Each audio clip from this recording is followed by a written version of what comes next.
Supreme কোর্টের প্রধান বিচারপতি জাস্টিস খান্নার নির্দেশে চাকরি বাতিল হয়েছে এসএসসির 2016 সালের গোটা প্যানেলে নিয়োজিত একেবারে প্রায় 26,000 শিক্ষক শিক্ষিকা শিক্ষাকর্মী। তার মধ্যে সাময়িক স্বস্তি পেয়েছেন শিক্ষক শিক্ষিকারা। 31শে ডিসেম্বর পর্যন্ত বিদ্যালয়ে যেতে পারবেন শিক্ষক শিক্ষিকারা। তবে 1 জানুয়ারি থেকে তাদের চাকরি বাতিল, যদি না রাজ্য পরীক্ষা নিয়ে তাদের উত্তীর্ণ দেখিয়ে যোগ্যতার প্রমাণ যদি তারা দেখাতে না পারে তাহলে তাদের চাকরি বাতিল এবং চাকরি বহাল থাকবে 1 জানুয়ারি 2026 থেকে।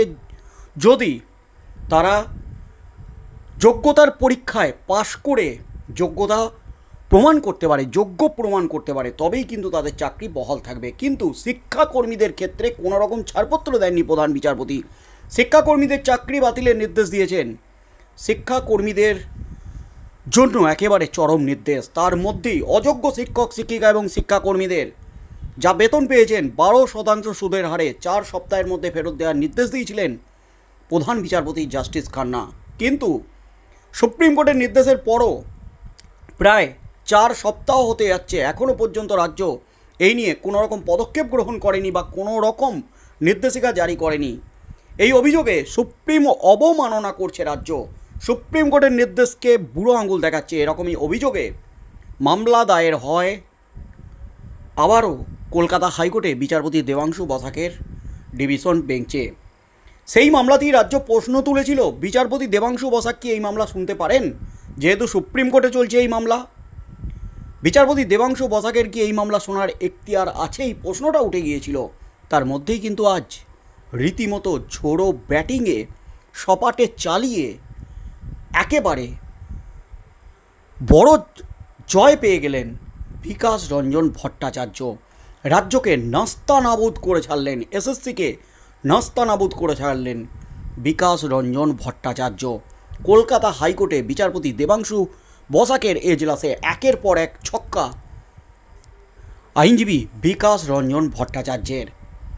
আজ যা ঘটল হাইকোর্টে অযোগ্যদের বেতন ফেরতের মামলায়, তাতেই কিন্তু রীতিমতো তোলপাড়। অযোগ্যদের বেতন ফেরত দিতে হবে এই নির্দেশ দিয়েছিলেন বিচারপতি দেবাংশু বসাকের ডিভিশন বেঞ্চ। অর্থাৎ তাঁর কাছেই গেছে এই মামলাটি ফিরে। আর সেই মামলাতেই কিন্তু কলকাতা হাইকোর্টে আজ রাজ্য বনাম বিচারপতি বনাম বিকাশ রঞ্জন ভট্টাচার্য আক্রমণ, পাল্টা আক্রমণ, সওয়াল জবাবে রীতিমতো একেবারে উত্তপ্ত হয়ে উঠল বিচারপতি দেবাংশু বসাকের এজলাস। যা ঘটল তাতেই তোলপাড়। এসএসসি কাণ্ডে সাময়িক স্বস্তি পেয়েছে শিক্ষকরা। আপাতত দাগি নন এমন শিক্ষক শিক্ষিকারা স্কুলে যাওয়ার অনুমতি পেয়েছেন সুপ্রিম কোর্টের তরফে। তবে চিহ্নিত হওয়া অযোগ্যদের বেতন ফেরাতে কী পদক্ষেপ করেছে রাজ্য? সম্প্রতি এই নিয়ে হাইকোর্টে রাজ্যের বিরুদ্ধে দায়ের হয় আদালত অবমাননা মামলা।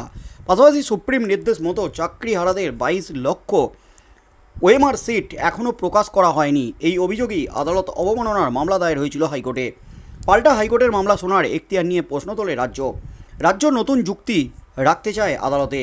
এসএসসি নিয়ে আদালত অবমাননার মামলা উচ্চ আদালতের ডিভিশন বেঞ্চ শুনবে কিনা তাই নিয়ে পরবর্তী শুনানি 1 মে। শিক্ষা দপ্তরের আইনজীবী পার্থ সারথী সেনগুপ্ত বলেন, বম্বে হাইকোর্টের একটি রায় অনুযায়ী এই মামলা শোনার এখতিয়ার নেই আদালতের।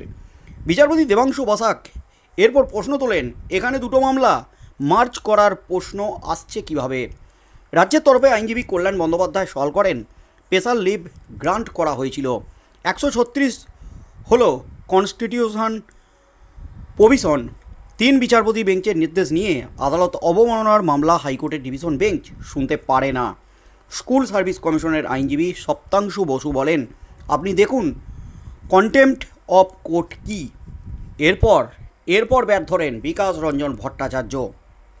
বিকাশ রঞ্জন ভট্টাচার্য স্পষ্ট বলেন, কন্টেম্পট অফ কোর্ট মার্জার নিয়ে কথা বলে না, আদালত অবমাননা নিয়ে কথা বলে। আদালত নির্দেশ অমান্য হওয়ার কথা বলে কোর্টে।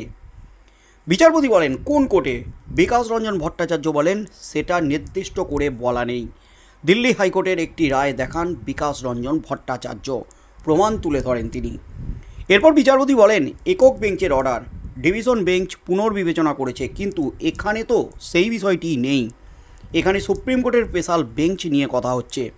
বিকাশ রঞ্জন ভট্টাচার্য বলেন, হ্যাঁ এখানে আরও বড় বিষয়, কিন্তু কেরালা হাইকোর্টের রায় এবং দিল্লি হাইকোর্টের একটি মামলার ক্ষেত্রে আদালত অবমাননার মামলা শুনেছিল, যেখানে উচ্চ আদালতের নির্দেশের অবমাননা হয়েছে।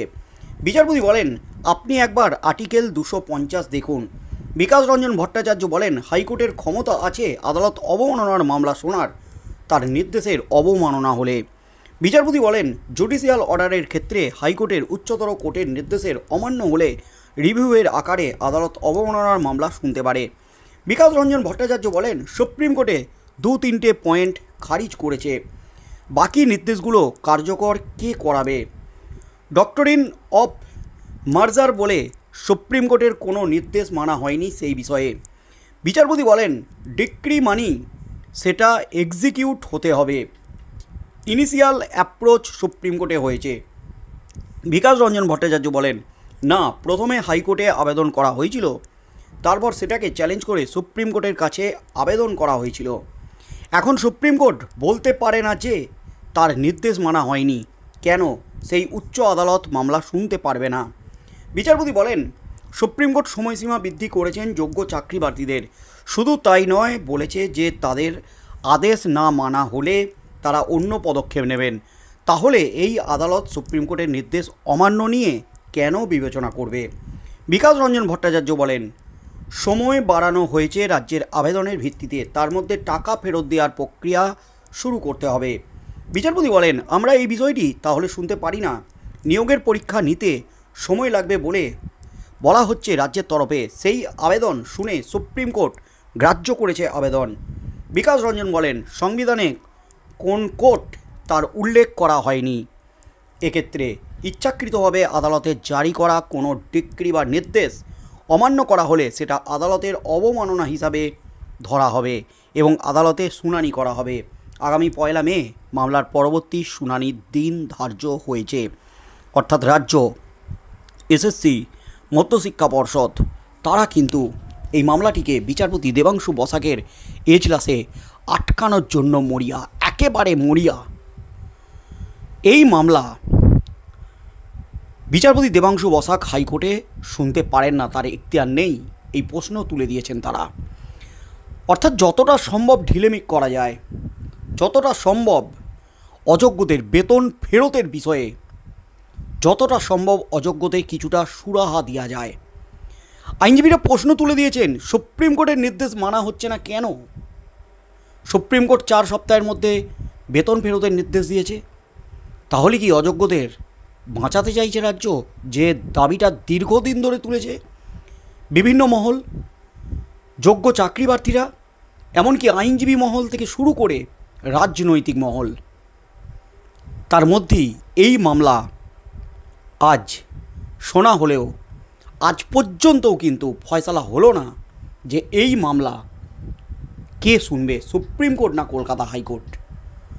আগামী 15ই মে এই মামলার পরবর্তী দিন ধার্য হয়েছে। সেদিন কি হতে চলেছে, ঠিক কী নির্দেশ দেন বিচারপতি দেবাংশু বসাক, সেদিকেই চোখ থাকবে গোটা রাজ্যের।